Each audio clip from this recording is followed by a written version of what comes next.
I was doing a lot of clapping in mine. I know. I feel like a cheerleader. Yeah! I mean, yes! Woo! Woo! We've got this. We've got this.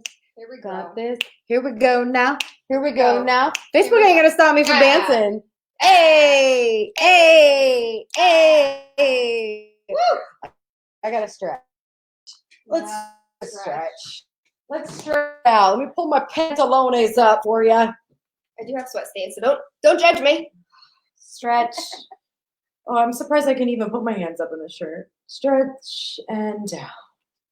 Bow. I'm just following you. Plie. Bring back the ballet technique. And deep. Oh. Yeah, like the neck stretch. Because everybody's probably on their Stormy. phones. Come on. Oh, Stormy. Stormy's on TikTok teaching us all about the necks, how to get rid of the knots. Let's text her. Okay. Let's text her and see if we could bring her on last minute. She's gonna be like, what the hell? I know. She's got these incredible stretches that literally you can do to make you feel so much better. Let's yoga it out. I've never done yoga before. Can you tell? I only know downward dog. Yep. Yeah, that's the only one I know because I make fun of it. I almost said resting something, but I was resting, like, well, that's not resting yoga. bitch face.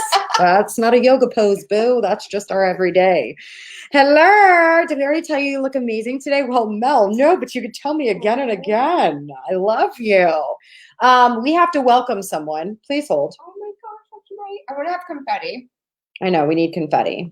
We need confetti.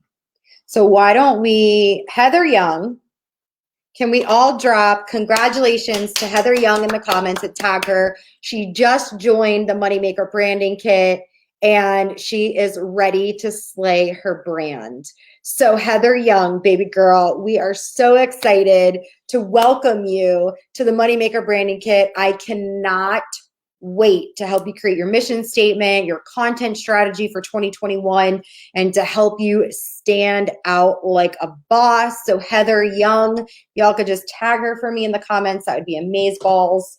Did you pin me and all that jazz? Okay. So we're going to do a little bit of a pivot today. Yesterday, we were running out a little bit of time, so I didn't have time to do the Q&A session, and I want to honor your questions. I want to honor your questions.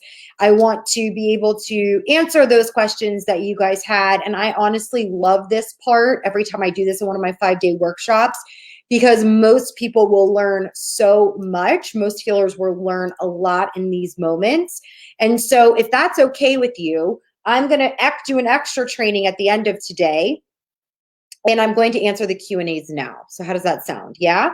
So there was a post inside of the group and it said live Q&A with Marina Simone, December 1st at 2 p.m. Eastern. Well, we changed it to now. All right. So we're going to go through these questions because I truly feel like it's important that all of you have clarity. For those of you that did ask your questions, and I want to honor you for taking the time to ask a question. So with that being said, after this Q&A session, there will be an incredible panel. And these panels have been fire. And I'm doing the panel. And we switched them, remember? Yep, that's right. So I'm doing the panel. And it's onboarding and culture, launching a new distributor on social media, how to create community with your team, like all of that freaking jazz. So yes, I'm doing that panel, right? Okay, perfect. So with that being said, let's get right to the questions, shall we? So yeah, I got it right here. So Ariel asks, how do you motivate your team when they aren't working? Yeah, sip and slay for that one.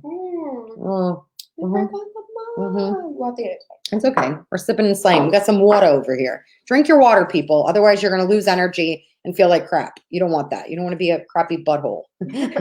Bryn says spammy butthole. But anyway, so how do you motivate your team? One of the biggest things I learned was that motivating my team just didn't work. You can't motivate someone that doesn't want to be motivated. You can't. You just can't. And that used to really aggravate me because I was like, dude, I'm doing so much. I'm putting so much into this team. I'm literally creating all this cool stuff for them and they just don't get it. This was me back in 2014, FYI. And I was a crappy leader because it was not all about me. And so what I didn't realize is I was so worried about motivating my team that I wasn't focusing on what I should be doing, my daily action steps, my income producing activities, my prospecting and all that jazz. And just because these people were maybe dragging their feet didn't mean that they wouldn't spark up one day. They just didn't have enough inspiration to keep going. They hadn't found that why like I had. They hadn't really probably heard a story that made them believe they could do it, and they just didn't believe in themselves yet. So when I think about how I was like a drill sergeant back in 2014 with my team, I had a team, massive organization. I have a massive one now, but when I had one back then as well, I was just becoming a leader. And how much money you make does not make you a leader, FYI. Okay, because I clearly was not a good leader yet. But when I was driving my team like a drill sergeant and I was like, come on, come on, come on, it was actually demotivating to them because they felt like all I gave a crap about was them working the business. And it wasn't. I just really cared about them. And it wasn't just about me, but I wasn't coming off that way. So instead of looking at how I could motivate my team, I looked at how could I inspire my team. And the biggest inspiration always came from action, always came from me creating new teams, me getting new customers, me celebrating the people that were on the team that were doing things that didn't just mean money, right? Like, oh my gosh, Marissa has been so engaged in the group and so encouraging. I just want to give her a shout out. Oh my gosh, it's Marissa's birthday. Happy birthday, boo. Right? Like the littlest things inspired the team to want to stick around. And that's what we're really going to focus on in the panel that we're going to be doing next is the onboarding, is the how do we get our team to stay motivated? But it's really how do we keep them inspired? And the biggest way is showing them how to win, showing them how to win. And not everybody's going to be ready right away. I mean, if I look back to my first 2 years in network marketing and I look at how hard I thought I was trying, I wasn't really.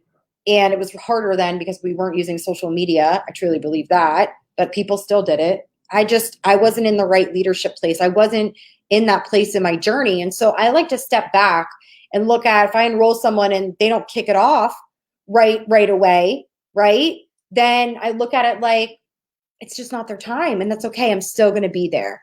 So Linda's asking, I thought this was the 333 workshop, prospecting scripts. That's going to be later. We moved it because I wanted to honor the Q&A session that we skipped yesterday. So you're still going to get the 333 workshop with prospecting scripts. We just added in an extra training. So just an FYI, okay? Just want to put that out there for you guys. I'm not forgetting about that at all because that is one of the most important things that you will learn while you are a part of a killer community is the 333 and the scripts. And Candace Carter is actually going to be going through the script part of it. So that's going to be awesome. All right, let's get to the next question. Time management is my downfall. Any tips? So I would say if you didn't watch the training with Kathy and Jordan, that was yesterday, go back and rewatch that. The way they talked about the buckets was really, really powerful. I loved that. For me, if I don't ink it, then it doesn't matter if I thinked it. Meaning I became a perfect appointment setter for myself, for my prospects, for follow-up. Literally, I'm the type of person that has Post-its all over my desk of things I need to get done. And then when I'm done, I will crumble it up and throw it into the garbage because it does something in my brain where it's like, I checked it off. I need that check off. I needed that check off. So for me, it's Post-its. And my husband's always like, seriously? Because I actually literally will throw them on the ground. Funny story. Marissa knows what I'm going to say. So a big joke in the house. First off, my husband, do I have a picture of him?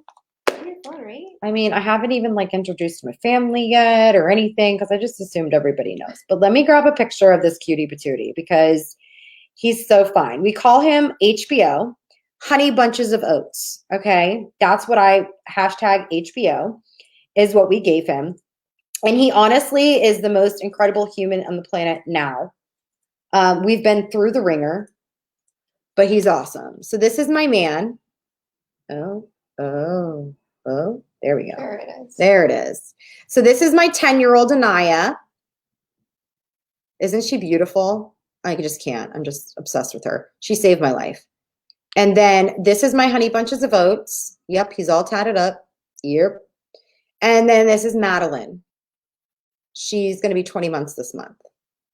And she's our surprise. You guys weren't done having babies. We were like, oh, okay. So that's why there was like a decade in between. God has a sense of humor. We actually named her after my grandmother who passed away when I was 5 months pregnant. My grandmother, my Grammy, was my life.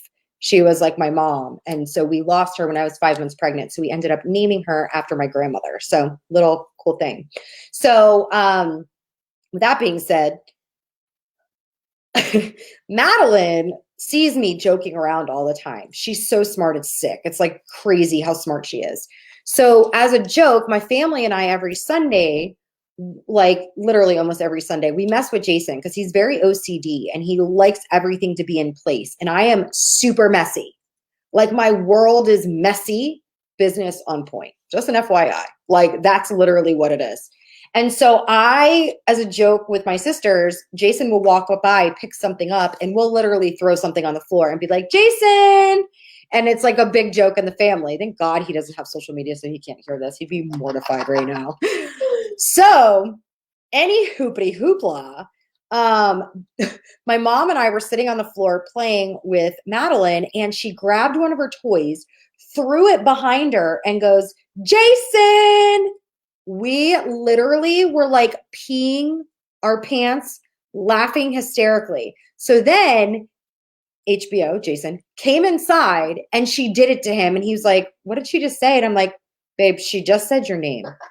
She just threw something on the floor like I do and called your name. So that's how messy I am. It's a big joke with our family because he cleans up after me because he's like a boss. And now my 19-month-old like copies, and it's embarrassing when she does it when people are over because he gets so embarrassed, but it's so funny at the same point. So time management, what we're talking about, Post-its. Like this is life for me, but I'm also a perfect appointment setter.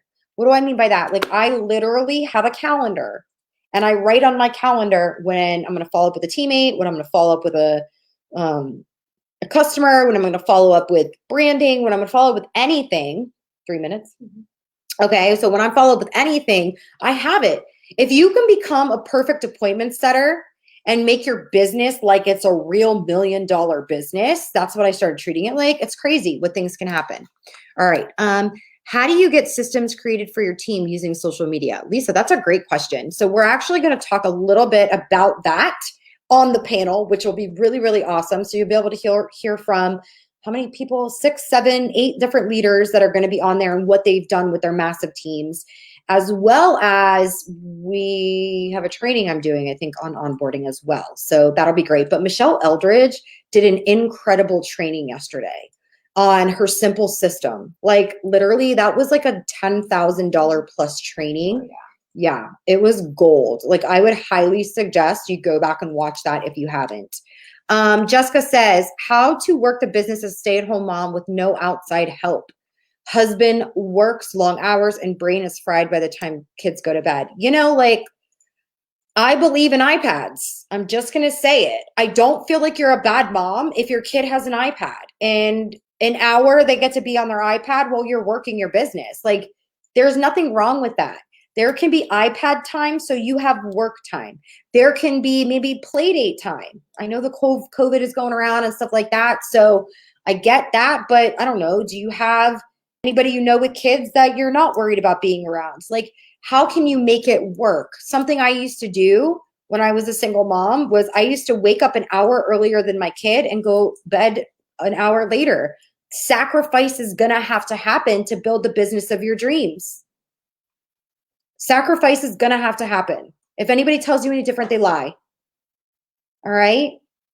So with that being said, you guys can continue to post your questions on there. We're going to get into the panel right now. I'm really excited about the panel.